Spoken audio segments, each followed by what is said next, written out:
야담 도깨비를 찾아주신 여러분 감사합니다. 오늘도 재밌는 이야기로 여러분을 즐겁게 해드리겠습니다. 그 전에 좋아요와 구독 버튼 꼭 부탁드립니다. 그럼 시작할게요. 소희야, 이 혼담을 어찌 생각하느냐? 어머니의 떨리는 목소리가 방 안가득 울려 퍼졌습니다. 경주에서 그리 멀지 않은 산골 마을, 가을 저녁의 냉기가 창호지 사이로 스며들던 그날, 22 소희의 인생은 송두리째 바뀌고 말았지요. 어머님, 소녀가 어찌 감히. 소희는 고개를 숙인 채 대답했습니다만 가슴속에서는 비명이 터져나오고 있었습니다. 68배 정훈장이라니. 할아버지 뻘되는 노인과 혼인을 하라니 말입니다. 하지만 소희는 그 마음을 꾹 눌러 담았습니다. 아버지가 병으로 세상을 뜨신 뒤 집안이 하루아침에 기울어진 것을, 어머니가 밤낮으로 근심에 잠겨 계신 것을 너무나도 잘 알고 있었거든요. 창밖으로는 낙엽이 쓸쓸히 떨어지고 있었습니다. 한때는 화려했던 단풍이 이제는 바람에 날려 땅에 흩어지고 있었습니다. 마치 자신의 운명처럼 말입니다. 소희는 떨어지는 낙엽을 바라보며 자신의 청춘도 저렇게 바람에 날려 사라지는 것은 아닐까 두려웠습니다. 정훈장께서는 비록 나이가 많으시나 학식이 높으시고 덕망 또한 두터우시다. 게다가 재산도 제법 넉넉하시니. 어머니의 말이 이어졌지만 소희의 귀에는 제대로 들어오지 않았습니다. 소희의 머릿속에는 지난 봄 마을 잔치에서 보았던 또래 총각들의 모습이 떠올랐습니다. 웃음 가득한 얼굴로 춤을 추던 청년들, 힘차게 씨름을 하던 젊은이들. 소희도 그런 사람과 혼인하여 정든 집안을 꾸리고 싶었습니다. 하지만 그것은 이제 불가능한 꿈이 되어버렸습니다. 어머님, 소녀가 집안을 위해 무엇이든 하겠나이다. 소희가 마침내 입을 열자 어머니는 소희를 끌어안으며 눈물을 흘렸습니다. 어머니의 어깨가 작게 떨렸고 소희는 그 떨림을 고스란히 느낄 수 있었습니다. 어머니도 괴롭다는 것을, 하지만 어쩔 수 없다는 것을 알 수 있었습니다. 소희야, 미안하구나. 어미가 무능해서 너를 이렇게. 어머님, 그런 말씀 마시옵소서. 소녀는 괜찮사옵니다. 하지만 소희의 눈에서는 뜨거운 눈물이 흘러내리고 있었습니다. 방 안에는 어머니와 딸의 흐느낌만이 가득했습니다. 그렇게 해서 혼담은 정해졌고 한 달 뒤 소희는 붉은 치마 저고리를 입고 가마에 올랐습니다. 가슴속에서는 뜨거운 눈물이 흘러내렸지만 얼굴에는 차분한 미소를 지으며 새로운 인생을 맞이해야 했지요. 가마 안에서 소희는 눈을 감았습니다. 이제 처녀로서의 삶은 끝이 났습니다. 앞으로 펼쳐질 미래가 어떨지 소희는 알 수 없었습니다. 정훈장의 저택은 생각보다 훨씬 컸습니다. 대문을 지나니 너른 마당이 펼쳐졌고 사랑채와 안채가 제법 격식을 갖추고 있었습니다. 마당 한쪽에는 오래된 은행나무가 서 있었고 그 아래로 국화가 한창 피어 있었습니다. 저택의 곳곳에는 오랜 세월의 흔적이 묻어 있었습니다. 기와는 이끼로 덮여 있었고 장독대에는 먼지가 쌓여 있었습니다. 오랫동안 여인의 손길이 닿지 않은 집이라는 것을 한눈에 알 수 있었습니다. 마님, 어서 오시오. 대문 앞에 서 있던 정훈장이 소희를 맞이했습니다. 온통 흰 수염으로 뒤덮인 얼굴, 허리가 굽은 모습, 지팡이의 의지에 겨우 서 있는 그 모습을 보니 소희는 가슴이 철렁 내려앉았습니다. 소문으로만 듣던 것보다 훨씬 더 늙어 보였습니다. 정훈장의 손은 나뭇가지처럼 말라 있었고 목소리는 바람에 흔들리는 낙엽처럼 가늘었습니다. 하지만 소희는 예를 갖춰 절을 올렸습니다. 훈장마님, 소녀 잘 부탁드리나이다. 허허, 이 늙은이가 젊은 마님을 맞이하게 되었으니 짧은 여생이나마 잘 모시도록 하겠소. 정훈장의 목소리는 따뜻했지만 힘이 없었습니다. 말을 하는 것조차 힘들어 보였습니다. 혼례를 치르던 날 소희는 정훈장의 거친 손이 자신의 손을 잡는 것을 느끼며 이것이 정말 자신의 운명인가 싶어 눈물이 났습니다. 정훈장의 손은 차가웠고 뼈만 앙상하게 남아 있었습니다. 혼례상을 받으며 소희는 상 위에 놓인 음식들을 바라보았습니다. 대추, 밤, 감배 모두 부부의 화목과 자손의 번창을 기원하는 음식들이었습니다. 하지만 68배 노인과 22의 처녀 사이에서 그런 것들이 가능할까요? 소희는 쓴웃음을 지었습니다. 혼례를 치른 지 불과 열흘이 지났을 때였습니다. 정훈장이 갑자기 병상에 눕고 말았습니다. 오랫동안 앓아오던 지병이 악화된 것 같았습니다. 소희는 밤낮으로 시중을 들며 약을 다리고 죽을 끓여 올렸습니다. 하지만 정훈장의 안색은 날로 창백해져만 갔습니다. 소희는 약방에 가서 약재를 구해오고 정성껏 약을 다렸습니다. 인삼, 황기, 당귀, 온갖 귀한 약재를 넣어 다린 약을 정훈장께 올렸지만 병세는 나아질 기미를 보이지 않았습니다. 밤이면 소희는 정훈장의 곁을 지키며 잠을 설쳤습니다. 거친 숨소리가 들릴 때마다 가슴이 철렁 내려앉았습니다. 마님 미안하오. 이 늙은이 때문에 젊은 마님만 고생시키는구려. 훈장마님 그런 말씀 마시고 어서 쾌차하셔야 합니다. 소희는 정성껏 간병했습니다.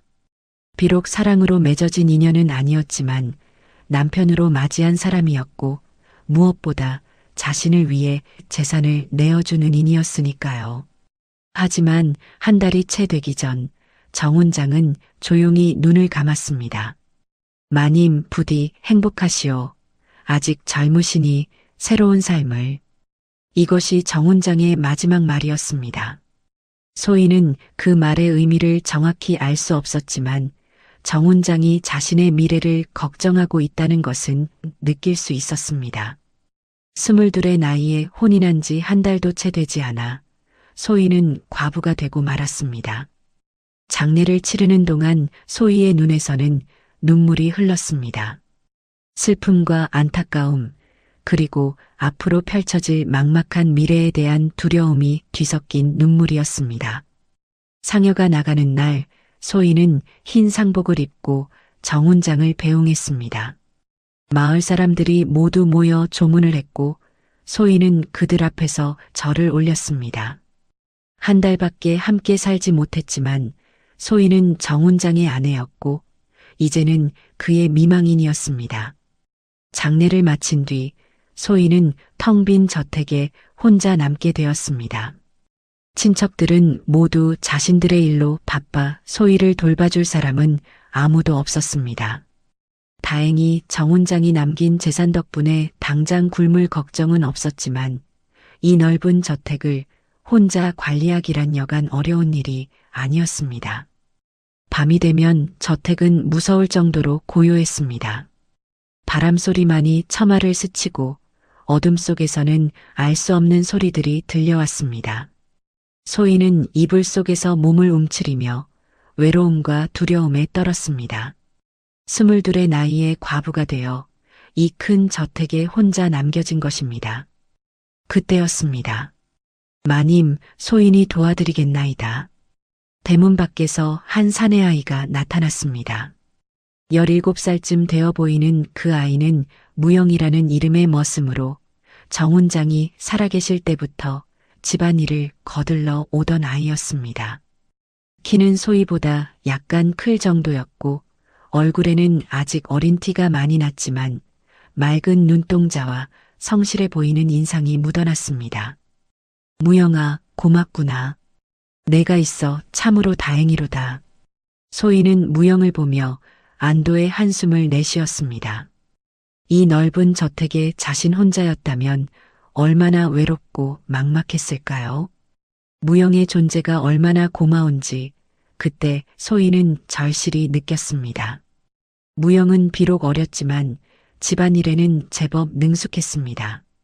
마당 청소부터 장작 패기, 밭일까지 모든 것을 도맡아 했습니다. 매일 아침이면 무영은 대문을 열고 들어와 정중하게 인사를 올렸습니다. 마님, 오늘은 무엇을 도와드리면 되겠나이까? 무영아, 오늘은 장독대 주변을 정리해 주겠느냐? 분부대로 하겠나이다. 무영은 묵묵히 일했습니다.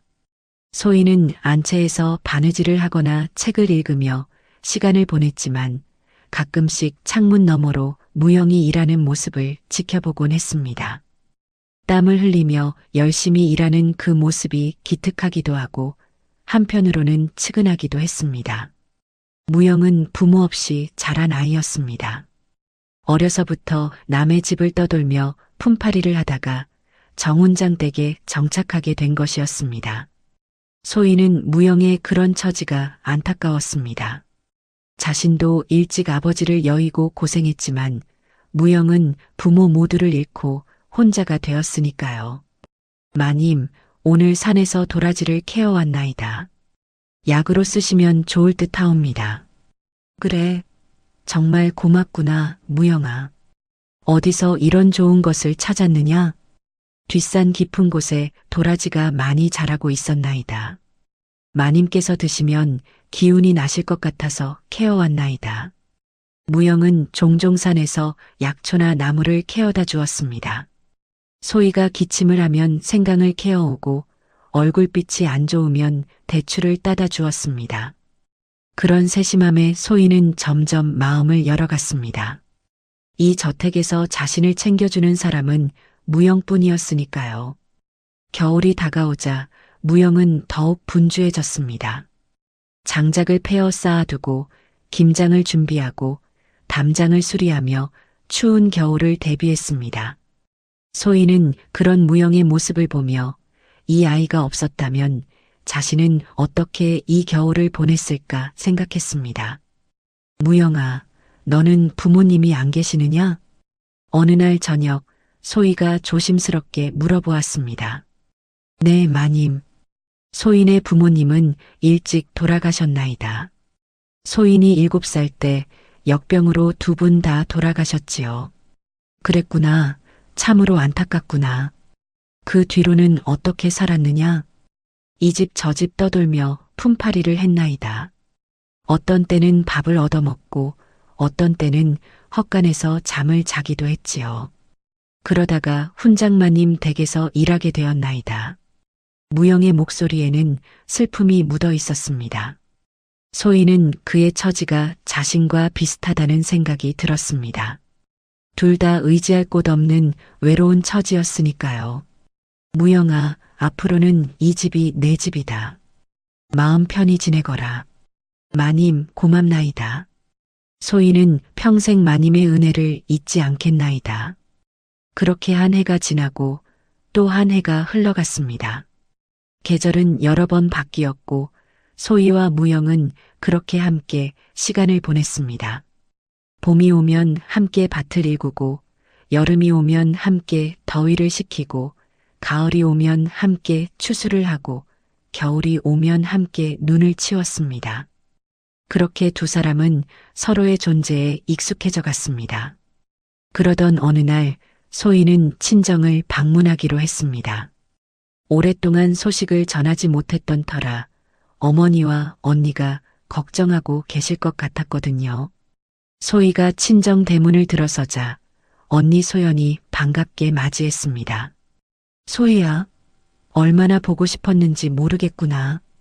언니, 소희도 보고 싶었어요. 두 자매는 부둥켜 안고 한참을 울었습니다. 어머니도 나오셔서 소희의 손을 꼭 잡으셨습니다. 소희야, 혼자서 그 큰 집을 관리하느라 힘들지 않았느냐? 얼굴이 많이 여위었구나. 어머님, 걱정 마세요. 무영이라는 머슴이 있어서 큰 어려움은 없나이다. 소희가 이렇게 대답하자 옆에 있던 언니 소연이 의미심장한 표정을 지었습니다. 소연은 소희보다 5살 위로 이미 혼이 나여 아이까지 둔 경험 많은 부인이었습니다. 저녁 무렵 소연이 소희를 조용한 뒷마당으로 불렀습니다. 소희야, 언니와 할 이야기가 있다. 두 자매는 정자에 앉아 깊은 대화를 나누었습니다. 가을 저녁의 선선한 바람이 두 사람의 머리카락을 스쳐 지나갔습니다. 저 멀리서는 귀뚜라미 소리가 들려왔고 하늘에는 별들이 하나둘 빛나기 시작했습니다.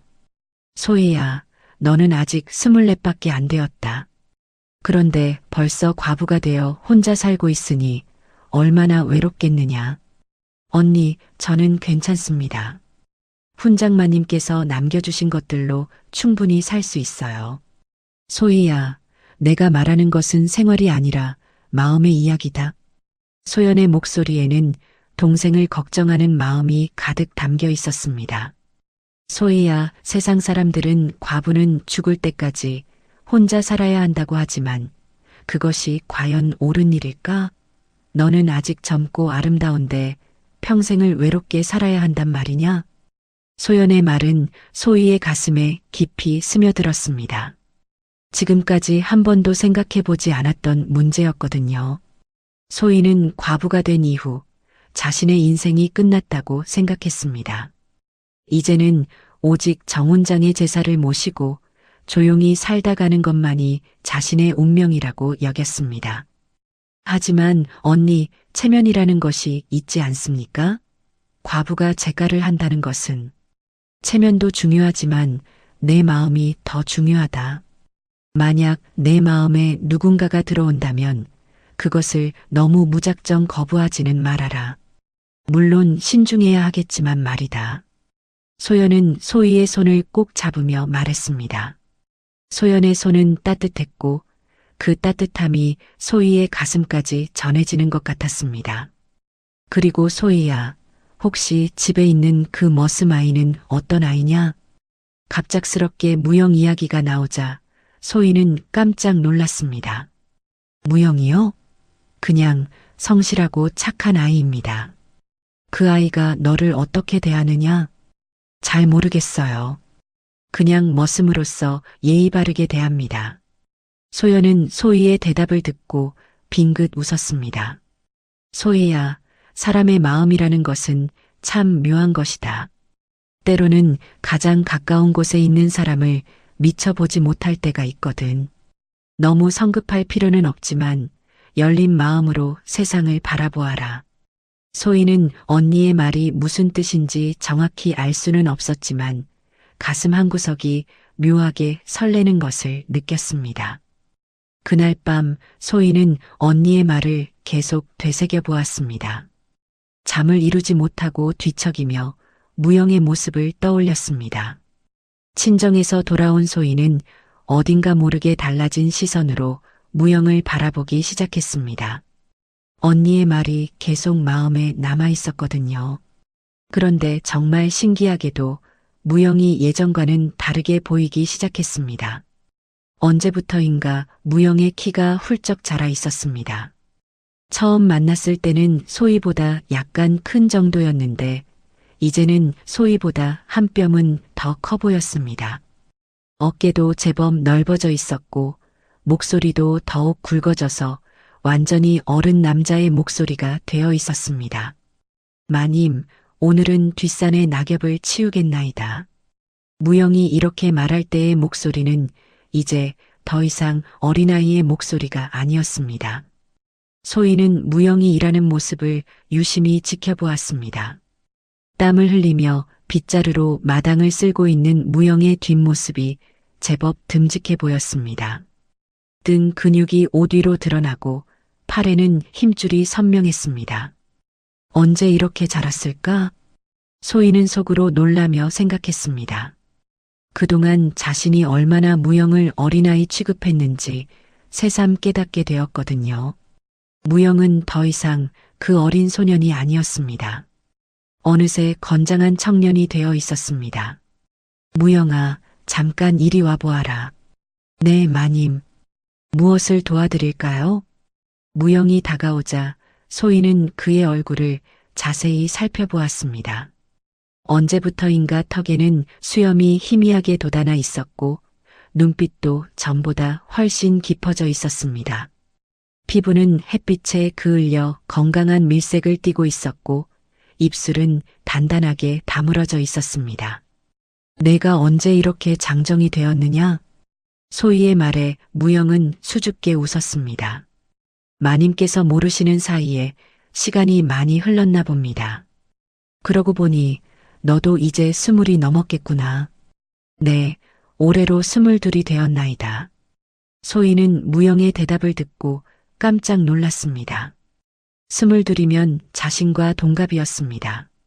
그런데 지금까지 어린 머슴으로만 생각했던 것입니다. 소희는 갑자기 얼굴이 화끈거렸습니다.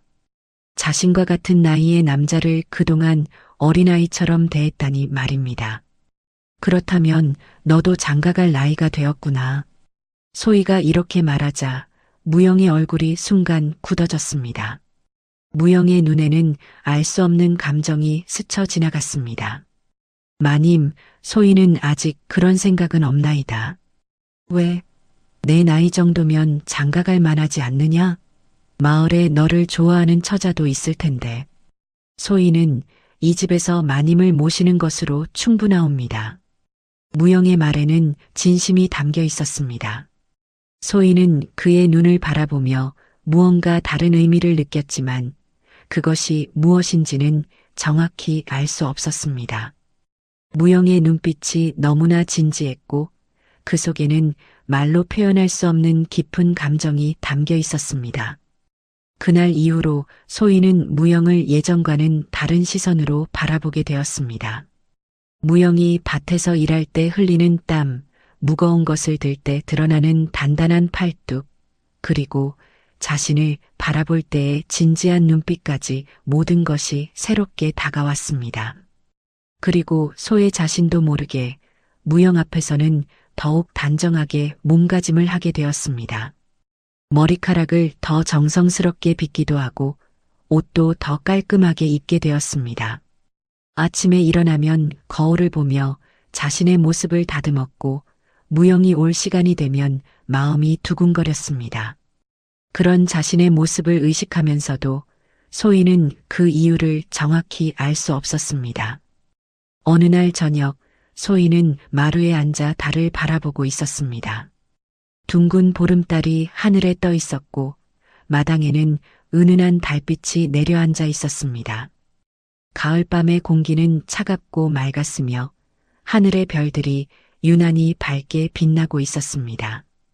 그때 무영이 나무 그늘에서 나와 정중하게 인사를 올렸습니다. 마님, 오늘 일은 모두 마쳤나이다. 이제 물러가겠나이다. 무영아, 잠깐만 기다려라. 소희가 무영을 불러 세웠습니다. 무영은 조심스럽게 마루 아래에 섰습니다. 달빛이 무영의 얼굴을 비추고 있었고 그 빛 속에서 무영의 표정이 또렷하게 보였습니다. 무영아, 너는 외롭지 않으냐? 소희의 갑작스러운 질문에 무영은 잠깐 망설였습니다. 소희는 마님을 모실 수 있으니 외롭지 않나이다. 그럼 말고 내 또래의 친구들은 없느냐? 아니면 마음에 두고 있는 처자는? 무영은 한참 동안 아무 말도 하지 않았습니다. 달빛 아래 그의 얼굴이 창백해 보였습니다. 무영의 손이 미세하게 떨리고 있었고 목소리도 떨렸습니다. 소인에게는 아무것도 없나이다. 오직 마님께 충성하는 것만이 소인의 삶의 전부입니다. 무영의 목소리가 떨리고 있었습니다. 소인은 그 떨림 속에서 무언가 깊은 감정을 느꼈지만 그것이 무엇인지 정확히 집어낼 수는 없었습니다. 하지만 분명한 것은 무영의 말 속에는 단순한 충성심 이상의 무언가가 담겨 있다는 것이었습니다. 무영아, 너무 나만 생각하지 말고 너 자신의 행복도 생각해야 한다. 마님께서 편안하신 것이 곧 소인의 행복이옵니다. 무영은 깊이 절을 한 뒤 물러갔습니다. 소인은 그의 뒷모습을 바라보며 가슴속에서 알 수 없는 감정이 일렁이는 것을 느꼈습니다.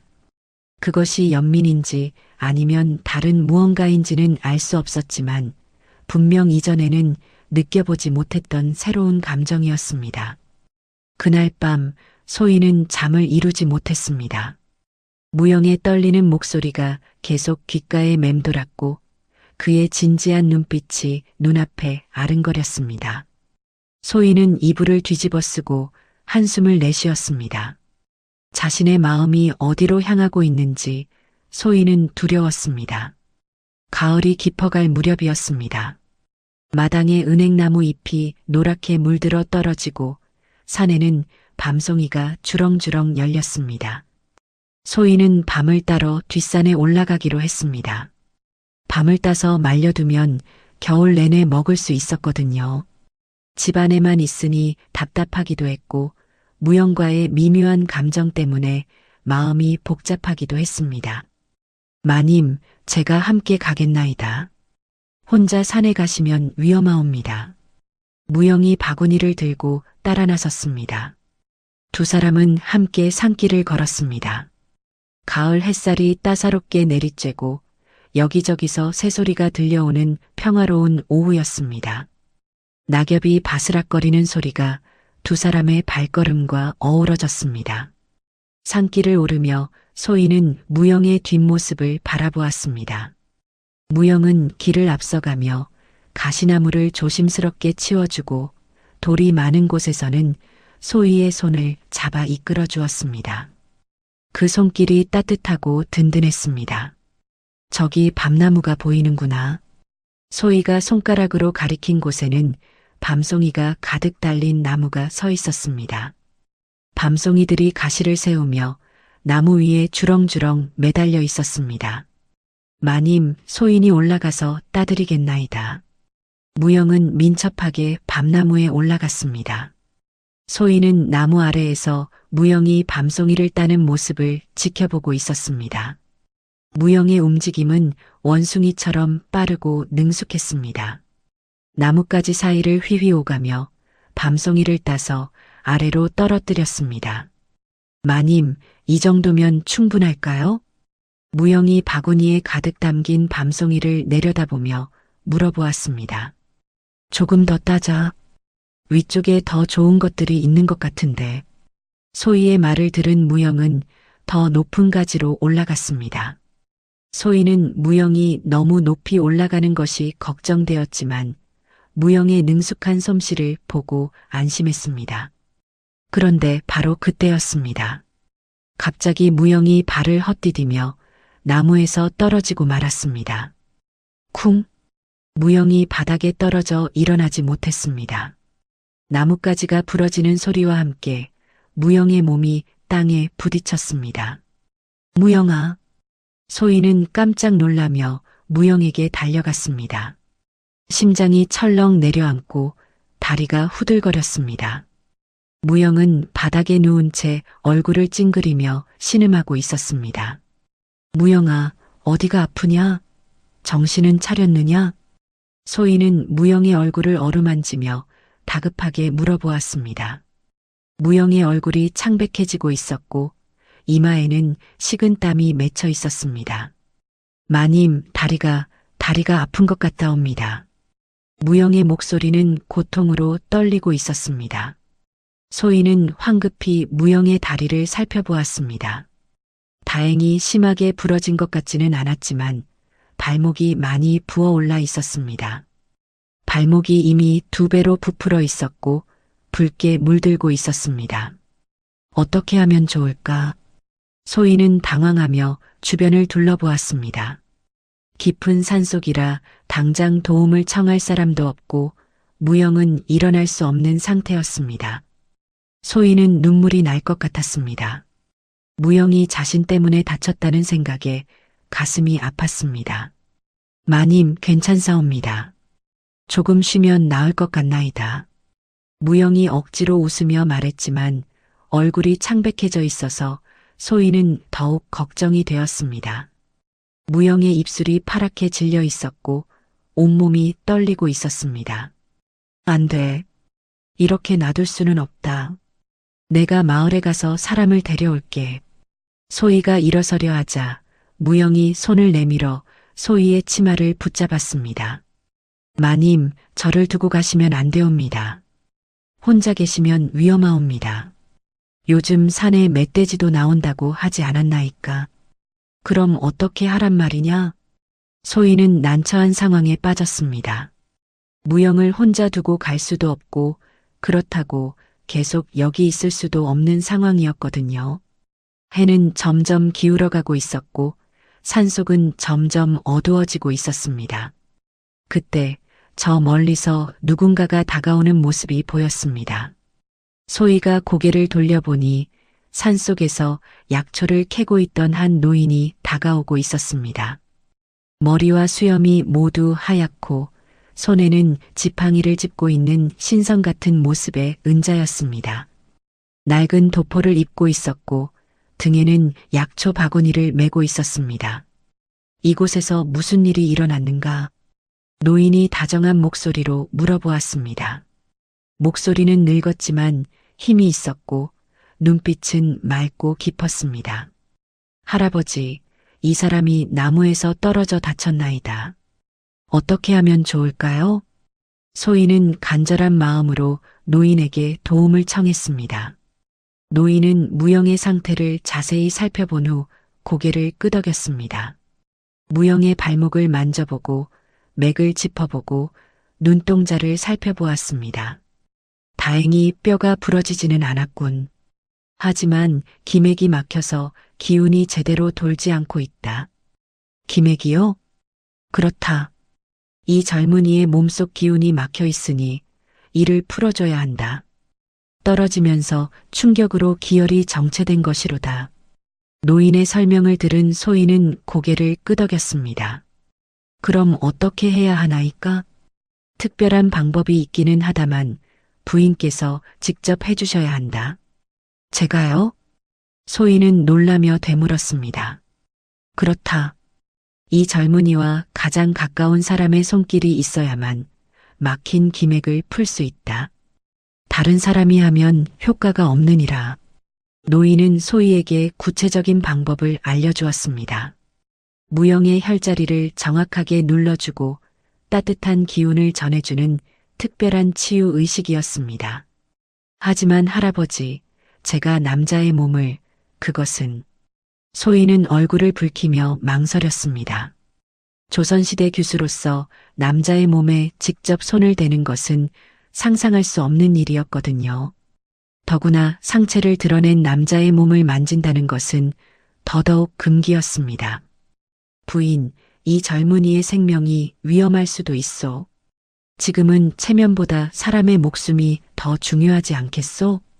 노인의 말을 들은 소희는 무영을 내려다보았습니다. 무영의 얼굴은 점점 더 창백해지고 있었고 식은 땀까지 흘리고 있었습니다. 숨소리도 점점 약해지고 있었습니다. 이 사람을 살려야 한다.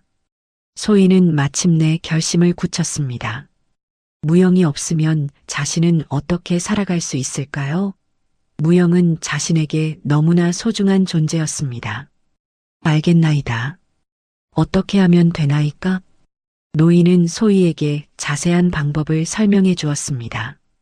먼저 무영의 옷을 벗겨서 상체를 드러내고 특정한 혈자리를 정확히 찾아서 부드럽게 눌러주라고 했습니다.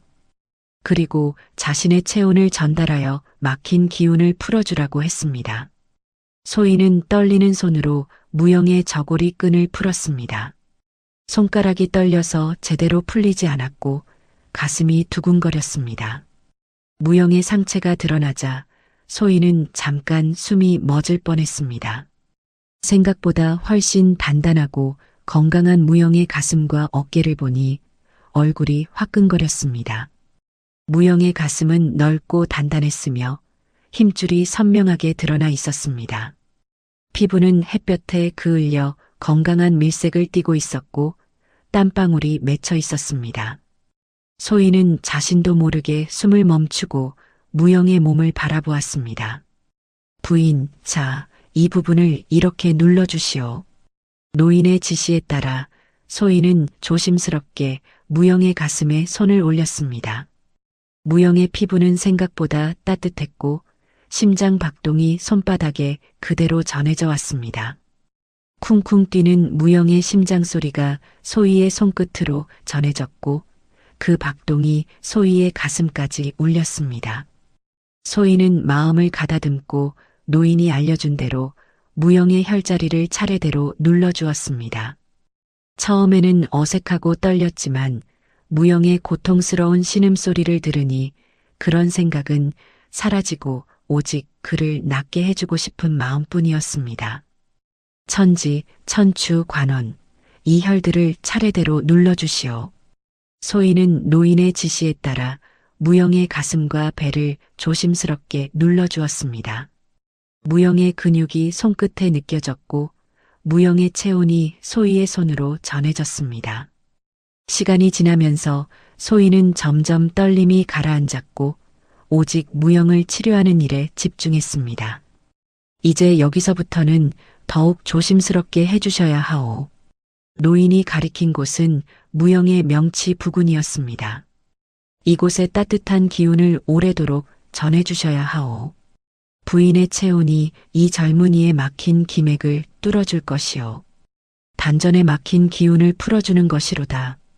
소희는 두 손을 무영의 가슴 위에 가만히 올려놓았습니다. 신기하게도 손바닥에서 따스한 기운이 나오는 것 같았습니다.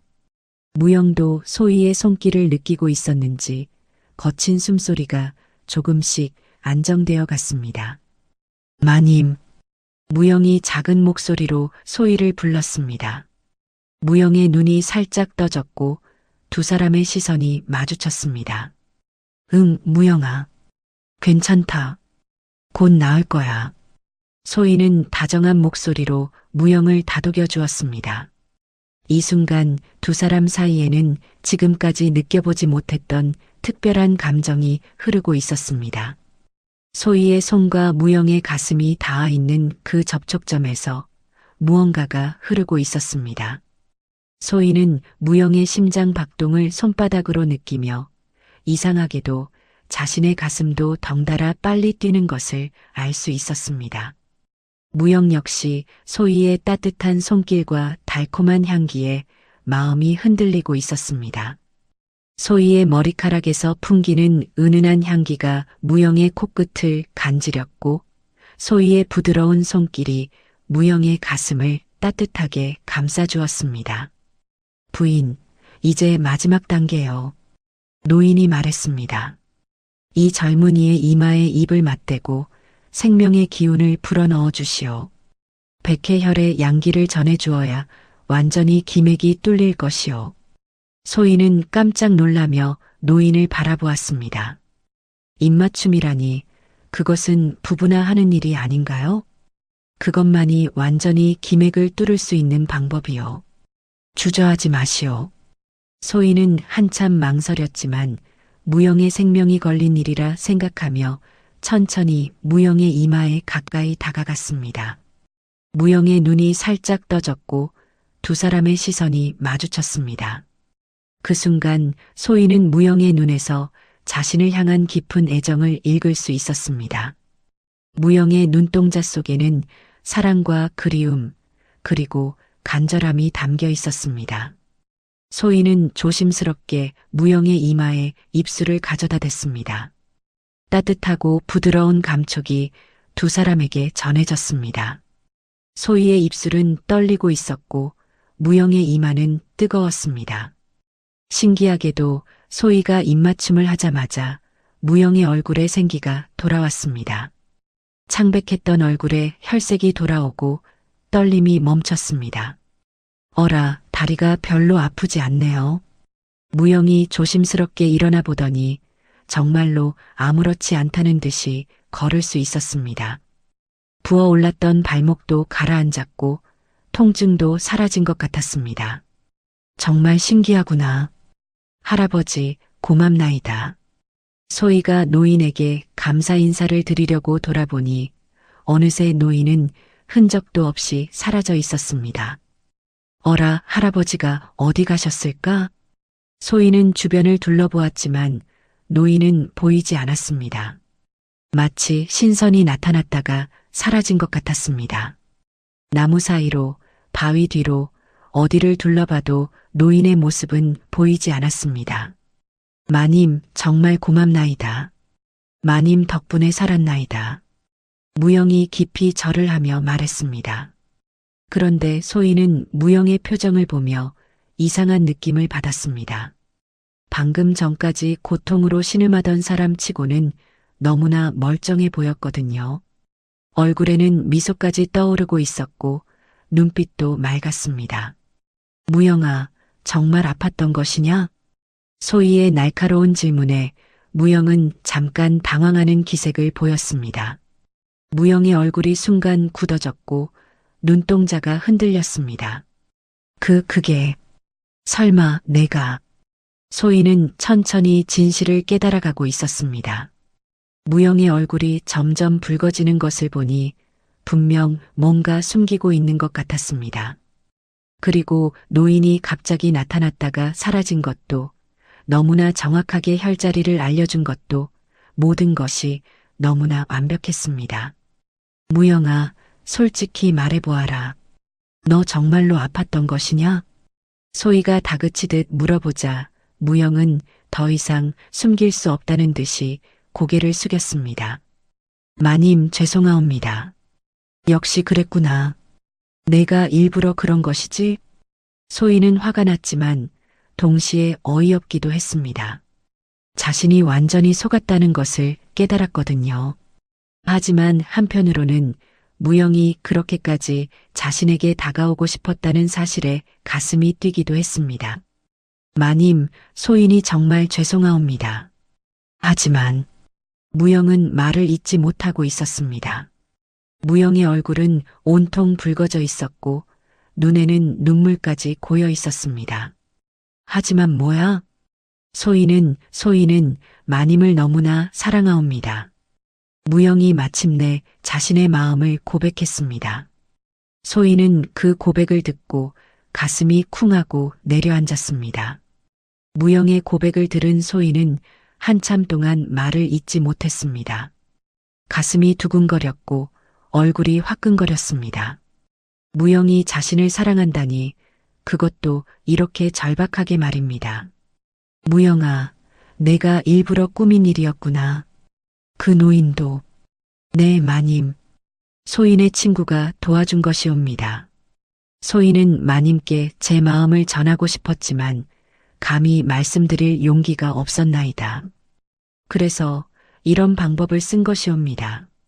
무영이 힘겹게 말을 꺼내려 하자 소인은 그의 말을 가로막았습니다. 그만해라. 나도 알고 있었다. 소희의 말에 무영은 고개를 번쩍 들었습니다. 마님?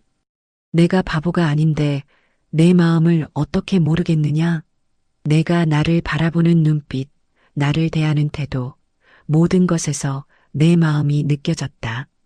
소희는 잠깐 망설였다가 조용히 말했습니다. 나도 내 마음과 다르지 않다. 무영은 믿을 수 없다는 표정으로 소희를 바라보았습니다. 무영의 눈에서 눈물이 흘러내렸습니다. 마님, 정말이신가이까? 하지만 무영아, 우리는 신분이 다르다. 그리고 나는 과부이고 세상 사람들이 뭐라 하겠느냐? 소인에게는 그런 것은 중요하지 않사옵니다. 마님만 계시면 그것으로 충분하옵니다. 소인은 평생 마님만을 섬기며 살아가고 싶사옵니다. 무영의 눈에는 진심 어린 애정이 가득 담겨 있었습니다. 소인은 무영의 진실한 마음을 느끼며 가슴이 뜨거워졌습니다. 그동안 억눌러왔던 외로움과 그리움이 한꺼번에 밀려왔거든요. 과부로 살아가며 느꼈던 외로움, 젊은 나이에 홀로 남겨진 쓸쓸함, 그 모든 것이 무영의 고백 한마디로 녹아내렸습니다. 무영아, 마님, 소인을 믿어주시옵소서. 소인은 마님을 평생 지켜드리겠나이다. 마님을 위해서라면 무엇이든 하겠나이다. 무영이 소희의 손을 조심스럽게 잡았습니다. 소희는 그 따뜻한 손길을 느끼며 더 이상 자신의 마음을 숨길 수 없었습니다. 무영의 손은 크고 따뜻했으며 힘이 있었습니다. 그 손이 자신을 지켜줄 것 같았습니다. 정말 힘든 일이 될 텐데. 마님, 소희는 무엇이든 감당할 수 있나이다. 마님과 함께라면 어떤 시련도 두렵지 않사옵니다. 두 사람은 서로를 바라보며 조용히 마음을 확인했습니다. 산속의 석양이 두 사람을 따스하게 감싸고 있었습니다. 하늘은 붉게 물들어 있었고 새들이 둥지로 돌아가는 소리가 들려왔습니다. 세상이 온통 붉은 빛으로 물들어 있었습니다. 그날 이후 소희와 무영의 관계는 완전히 달라졌습니다. 겉으로는 여전히 주인마님과 머슴의 관계를 유지했지만 속으로는 서로를 깊이 사랑하는 사이가 되었습니다. 두 사람은 남들 눈에 띄지 않게 조심스럽게 만났습니다. 밤 늦은 시간에 정원에서 만나 달빛 아래 속삭이기도 하고 아침 일찍 산책을 나가 함께 시간을 보내기도 했습니다. 소희의 방에서는 매일 밤 조용한 대화 소리가 들려왔습니다. 마님, 이렇게 마님과 함께 있으니 꿈만 같사옵니다. 소인이 감히 꿈꿀 수 있는 일이 아니었는데 말이옵니다. 어느 달밤 정원의 정자에서 무영이 소희에게 말했습니다. 둥근 달이 하늘에 떠 있었고 달빛이 정원을 은은하게 비추고 있었습니다. 나도 그렇다, 무영아. 내가 있어서 이 집이 더 이상 외롭지 않구나. 내가 없었다면 나는 어떻게 이 외로움을 견뎌냈을까? 소희는 무영의 손을 꼭 잡으며 미소를 지었습니다. 두 사람의 사랑은 조용하지만 깊었습니다. 무영은 더욱 정성스럽게 소희를 돌보았고 소희는 무영에게 따뜻한 사랑을 베풀었습니다. 무영아, 내가 나를 속였을 때는 정말 화가 났었는데 지금 생각해보니 그때가 우리가 진짜 서로를 알게 된 순간이었던 것 같다. 내가 그런 용기를 내지 않았다면 우리는 영원히 서로의 마음을 모른 채 살았을지도 모르지. 마님, 소인도 그때 비로소 용기를 낼 수 있었나이다. 마님의 따뜻한 손길을 느끼며 소인의 마음을 전할 수 있다고 생각했거든요. 마님의 손길은 정말 따뜻했고 그 따뜻함이 소인의 가슴까지 전해졌나이다. 두 사람은 서로의 마음을 확인하며 행복한 시간을 보냈습니다. 물론 세상의 시선이 걱정되기도 했지만 그보다는 서로를 사랑하는 마음이 더 컸습니다. 소희는 무영과 함께 있으면서 죽은 남편과의 짧은 결혼 생활에서는 느껴보지 못했던 진정한 사랑을 경험했습니다. 나이가 많이 차이났던 남편과는 달리 무영은 자신과 같은 나이의 활기찬 청년이었고 무엇보다 자신을 진심으로 사랑해 주었거든요. 정훈장과의 결혼은 의무였지만 무영과의 사랑은 선택이었습니다. 무영아, 언젠가는 정식으로 마님과 혼인할 수 있을까이까? 어느 날 무영이 조심스럽게 물어보았습니다. 무영아, 지금도 충분히 행복하지 않느냐? 형식보다는 마음이 더 중요한 것 아니겠느냐? 소희는 현실적인 어려움을 알고 있었지만 무영을 실망시키고 싶지 않았습니다. 마님 말씀이 옳다옵니다. 소희는 지금 이 순간이 가장 소중하옵니다. 마님과 함께 있을 수 있다는 것만으로도 소희는 세상에서 가장 행복한 사람이옵니다. 무영도 소희의 마음을 이해했습니다. 조선시대의 과부와 머슴이 정식으로 혼인한다는 것은 쉬운 일이 아니었거든요. 하지만 두 사람은 현실의 벽을 뛰어넘는 사랑의 힘을 믿었습니다. 밤이 깊어갈 무렵이면 소희의 방에서는 조용한 대화 소리가 들려오곤 했습니다. 무영이 안채 마루에 앉아 소희와 이런저런 이야기를 나누는 소리였습니다. 때로는 웃음소리가, 때로는 작은 탄식 소리가 들려왔습니다. 마님, 오늘 산에서 토끼를 잡았나이다. 내일 죽을 끓여드리겠나이다. 마님께서 요즘 입맛이 없어 보이시던데 토끼죽을 드시면 기운이 나실 것이옵니다. 고맙다, 무영아. 너는 정말 세심하구나. 너는 내가 무엇을 원하는지 말하지 않아도 다 알아주는구나. 마님께서 건강하셔야 소인도 편안하옵니다. 마님의 건강이 곧 소인의 기쁨이옵니다. 이런 소소한 대화들이 두 사람에게는 세상에서 가장 행복한 순간이었습니다. 신분의 차이도 세상의 시선도 이 순간만큼은 중요하지 않았습니다. 하지만 시간이 흐르면서 마을 사람들도 조금씩 두 사람의 관계를 눈치채기 시작했습니다. 소희의 방에서 매일 밤 들려오는 소리, 무영이 주인마님을 대하는 세심한 태도, 그리고 소희의 얼굴에 다시 돌아온 웃음까지 모든 것이 평범한 주인과 머슴의 관계를 넘어서는 무언가를 암시하고 있었습니다. 저 과부댁에서 매일 밤 무슨 소리가 들린다던데? 글쎄 말이야. 그 젊은 머슴놈과 둘이서 뭘 하는 거래? 마을 우물가에서 아낙네들이 수군거리기 시작했습니다. 하지만 그 수군거림은 비난보다는 호기심에 가까웠습니다. 어떤 이들은 고개를 저으며 안타까워했고 어떤 이들은 젊은 과부가 혼자 사는 것보다는 낫다고 말했습니다. 과부가 평생 혼자 살라는 법은 없지 않은가?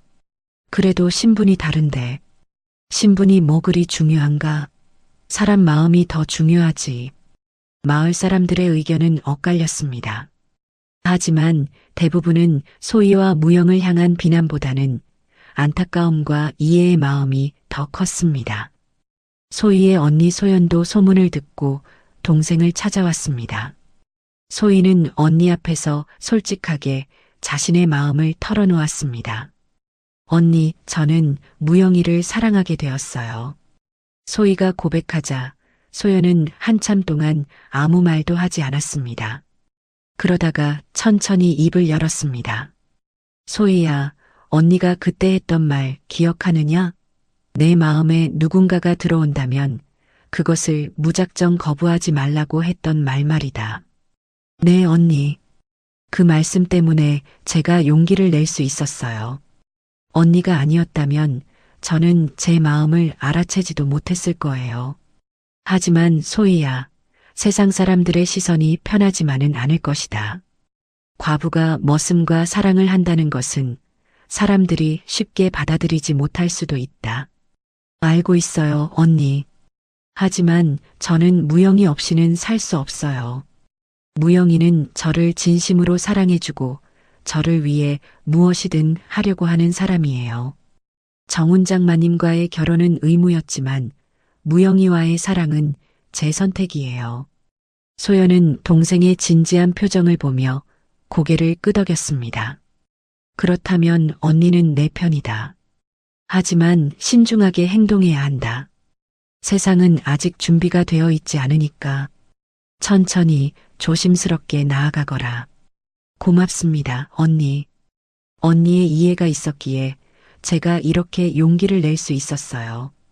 소희는 언니의 손을 꼭 잡았습니다.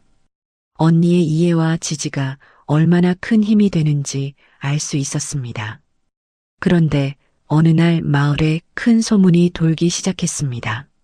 누군가가 밤에 소희의 집담을 넘어 안을 엿보다가 무영이 소희의 방에 들어가는 것을 목격했다는 것이었습니다.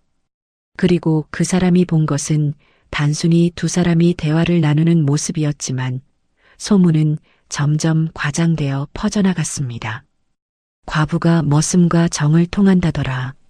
세상에 양반집 규수였던 사람이 어찌 그럴 수가. 신분도 가리지 않고 머슴놈과 밤마다 무슨 짓을 하는 거래. 마을은 금세 발칵 뒤집혔습니다. 어떤 이들은 분노했고 어떤 이들은 수군거렸고 어떤 이들은 호기심 어린 눈으로 소희의 집을 바라보았습니다. 소희는 이런 소문을 듣고 크게 당황했습니다. 자신들이 아무리 조심했어도 결국 세상의 눈을 피할 수는 없었던 것입니다. 마님, 소인 때문에 마님께서 욕을 들으시다니 소인이 이 집을 떠나겠나이다. 무영이 눈물을 글썽이며 말했습니다. 안 돼, 무영아. 내가 떠나면 나는 어떻게 하란 말이냐? 나는 내가 없으면 살 수 없어. 하지만 마님, 소인은 마님의 명예를 더럽히고 싶지 않사옵니다.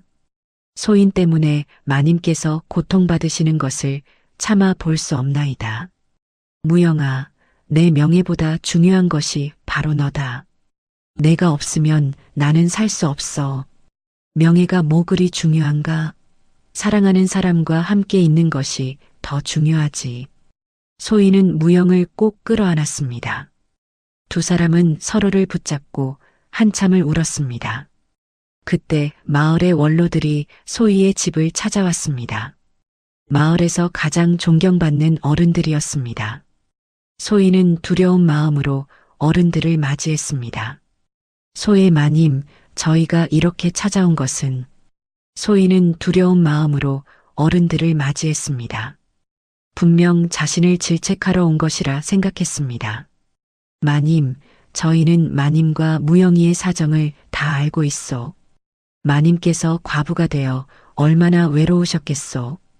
그리고 무영이가 얼마나 마님을 진심으로 모셨는지도 우리는 다 보았소.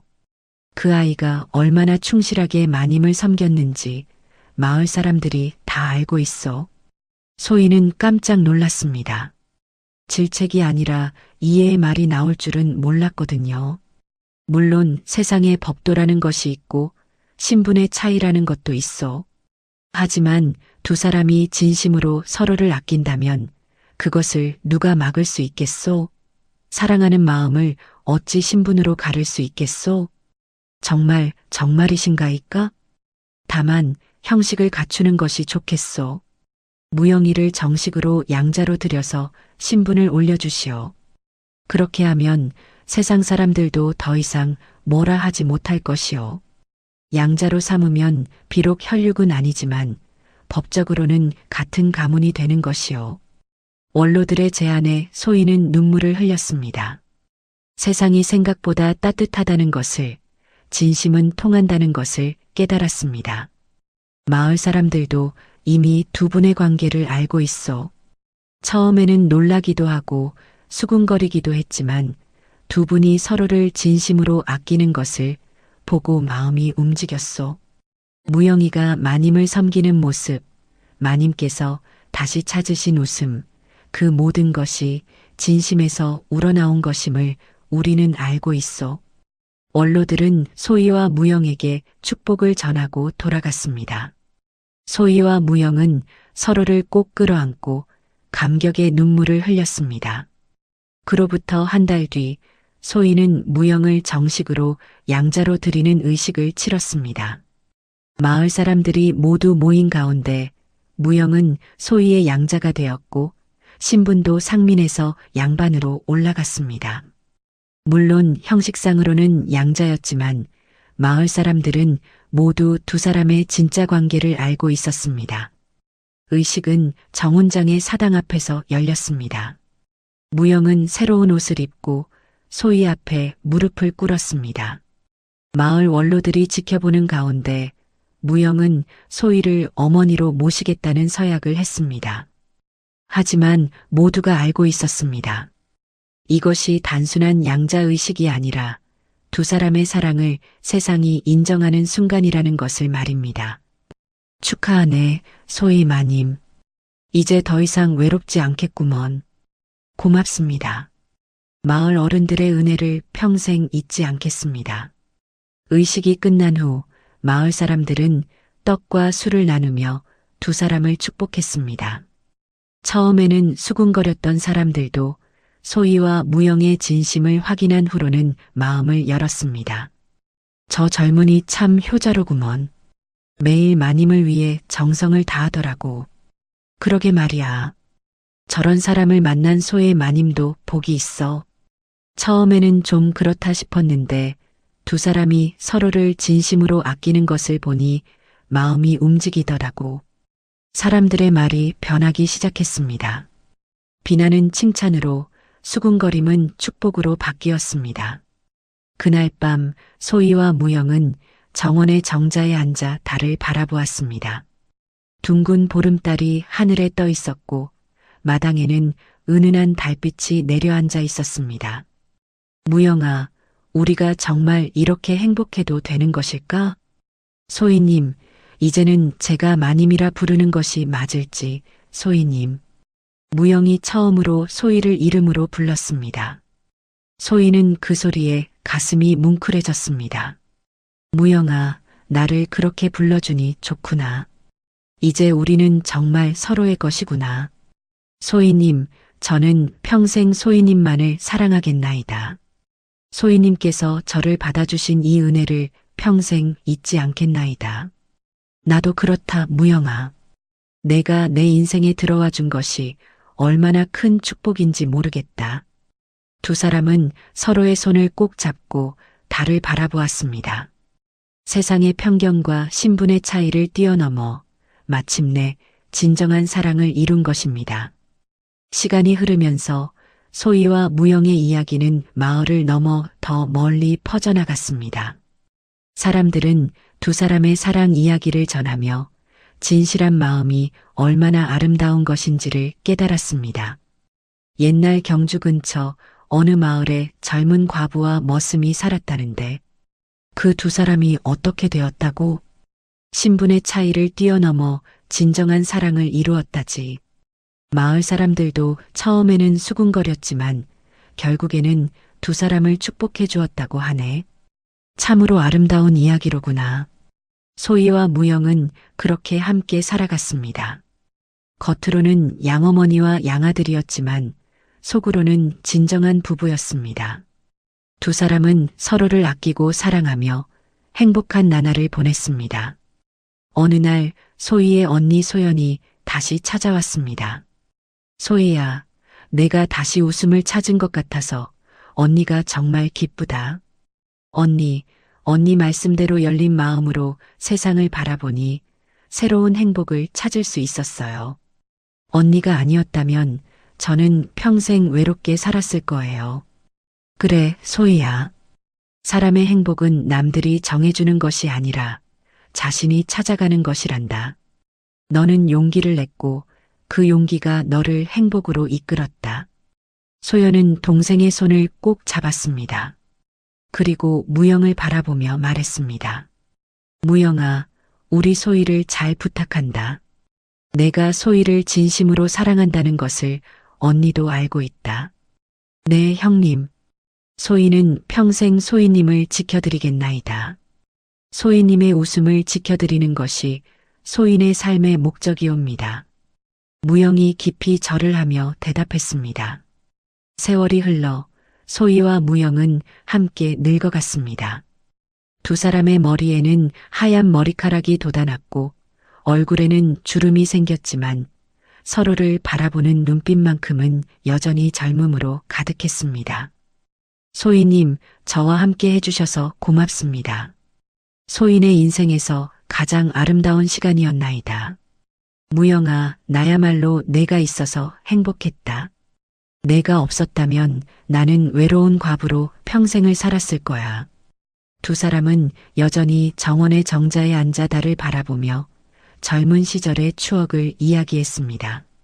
산에서 무영이 나무에서 떨어졌던 일, 노인이 나타나 두 사람을 이어주었던 일, 그리고 마을 사람들이 축복해 주었던 일까지 모든 것이 소중한 추억이었습니다. 마을 사람들은 두 사람의 이야기를 자손들에게 전했습니다. 옛날에 우리 마을에 참으로 아름다운 사랑 이야기가 있었단다. 어떤 이야기인데요, 할아버지? 젊은 과부와 머슴이 신분의 차이를 뛰어넘어 진정한 사랑을 이룬 이야기지. 처음에는 마을 사람들이 수군거렸지만 두 사람의 진심을 보고 결국 축복해 주었다네. 와, 정말 멋지네요. 그렇단다. 그 두 사람은 평생을 함께하며 서로를 진심으로 사랑했다고 한다. 밤마다 그 과부의 방에서 들리던 소리가 있었는데 그것이 바로 두 사람의 사랑이 나누는 대화 소리였단다. 그래서 마을이 발칵 뒤집혔던 거군요. 맞다. 하지만 결국 마을 사람들은 그 사랑을 인정했지. 진심은 통하는 법이니까. 이렇게 해서 소희와 무영의 이야기는 전설이 되어 오래도록 전해져 내려왔습니다.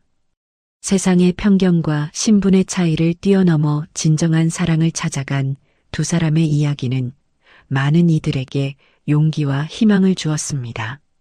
진실한 마음과 용기만 있다면 어떤 어려움도 이겨낼 수 있다는 것, 그리고 사람을 판단할 때는 겉모습이나 신분이 아니라 그 사람의 진심을 보아야 한다는 것, 이것이 바로 소희와 무영의 이야기가 우리에게 전하는 소중한 교훈입니다. 또한 자신의 행복을 포기하지 말고 용기 있게 새로운 인생을 개척해 나가는 것이 얼마나 중요한지도 깨달을 수 있었습니다.